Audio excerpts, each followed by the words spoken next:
সরকার 7 তারিখে উনি যখন স্বরাষ্ট্র মন্ত্রণালয়ে গেল, আমরা অনেক যুগের অবস্থা, আমাদের কাছে প্রমোশন টমোশন দেয়নি, ওখানে নথিপত্র কিছু পাই না, কিভাবে দেখ চালাবো, সরকার না, খবর আসতেছে ওদিক থেকে পাথর নিয়ে যাচ্ছে, ওদিক থেকে লুট হয়ে যাচ্ছে, ওই সিলেটের সবকিছু দিয়ে যাচ্ছে, গাছ কেটে নিয়ে যাচ্ছে।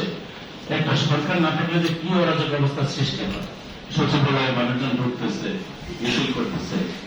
কারণ আমরা চিন্তা করলাম কয়েকজন মিলে বসলাম যে প্রথম আমরা যারা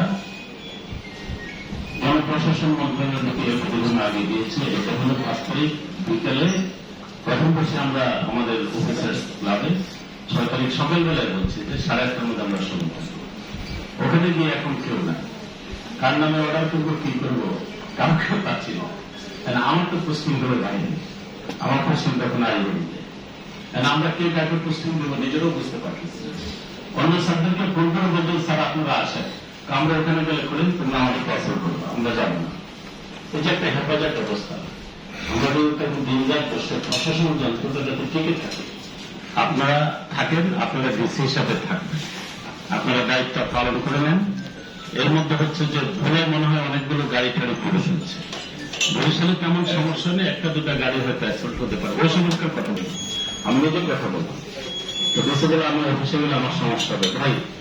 আর পরবর্তীতে স্যার আপনারা বাসায় বসে আপনারা অভ্যাস করেন, সরকারকে টিকে রাখতে হবে, কারণ এই অবস্থাটা আপনার চলে যায়, এই কাজগুলো আমরা করার চেষ্টা করেছি।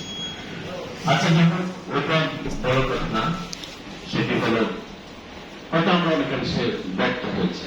আর তখন তো তাদের বোঝে নেই একটা সরকার আছে, ওনারা সকাল বিকাল যে আবছাইদের কথা, এই ছেলেটা যখন যুক্ততে আছে তখনই তাকে তুলে করা হয়েছে। আমরা সেখানে বলছিলাম এটা ইয়ের সময় রংপুর যে বিশ্ববিদ্যালয়ের